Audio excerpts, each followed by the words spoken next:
Games so immersive, your brain enhances the Roblox graphics for you, reads one of the customer reviews on Battebit Remastered's Steam page. 3 devs showing EA how it's done, reads another, and a third says, enjoy a FPS that was developed by 3 people, completely undermine and destroy what DICE and other AAA studios have failed to capture in years. In addition, around 90% of the game's nearly 50,000 reviews since its launch on 15th June this year have been positive. So what is this low-poly, massively multiplayer FPS and why is it so popular? Before we attempt to answer that, let's take a brief trip down memory lane. It was back on 3rd December 2016 that an early screenshot from Battlebit was teased on Steam as part of its Greenlight platform. According to a 2018 interview with ATLV Development, the title only began in June 2016, and by April 2017 it was published on Steam Greenlight. Here it was greenlit, for want of a better word, in around 9 days, and Battlebit was on its way.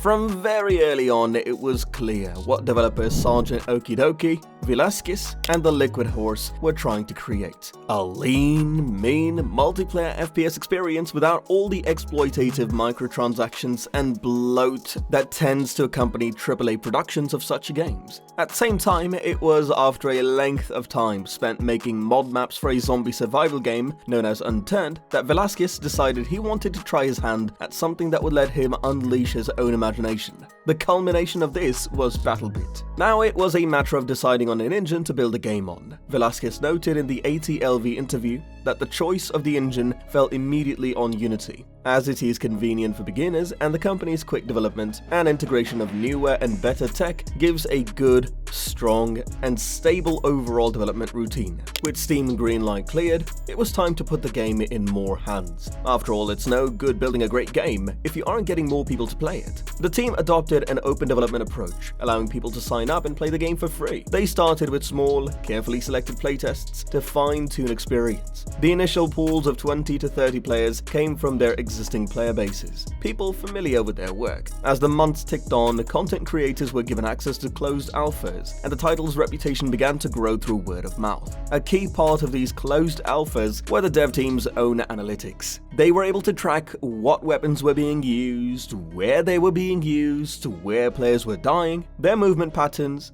and so on. Behind the scenes, the game was constantly being tweaked and refined based on the data being collected. Until some point in 2018 to 19, the game was a simulation shooter with realistic gameplay mechanics. Jump from too high and you'll break your legs, for instance. This would have been fine, as Sergeant Okidoki observed in an interview. If the game didn't look like an arcade shooter, our game played like Squad but looked like Roblox. That was a terrible move, he said. The look and feel of the game weren't in alignment. You generally expect mechanics like realistic and lingering injury, careful attention to physics, and so on to be associated with a more realistic look. However, the game looked like anything but a super serious shooter. Something had to change. Much to his chagrin, Sergeant Okidoki and his 2 associates took the decision to go in a more arcadey direction. One of the major knock-on effects of the step was that the player base began to grow massively.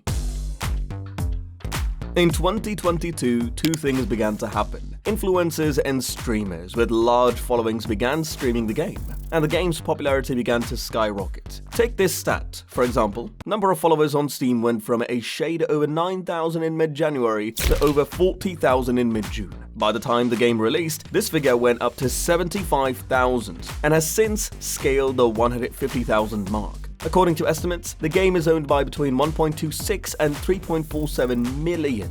PlayTracker puts this figure at around 2.45 million, and at its most populous, Battebit Remastered had an impressive 87,323 concurrent players at the end of June. But why is the game such a big deal? Launching on 15 June 2023 on Steam, Battebit Remastered is an unconventional take on a rather conventional genre. Adding to its unconventionality is its name. Why? Because there was never an OG Battlebit for this to be the remastered version. The developers went with the name as a reference to its long development cycle, and because the game has been rewritten 3 times and its core reworked 2 times. At first glance, This game looks like it was built in Roblox, but its mechanics and gameplay reveal a certain level of sophistication and seriousness, for want of a better word, that belie its appearance. Recoil? Check. Multiple shooting modes? Check. Environments that get damaged over time?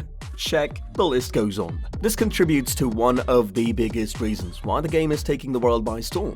As a review in Polygon put it, even with rough edges, Battlebit Remastered is doing an amazing job of recapturing the feel of Battlefield's good old days. Certainly a cocktail of arcade movement and tactical shooter gunplay and mechanics is one of the major reasons the game is receiving so much acclaim.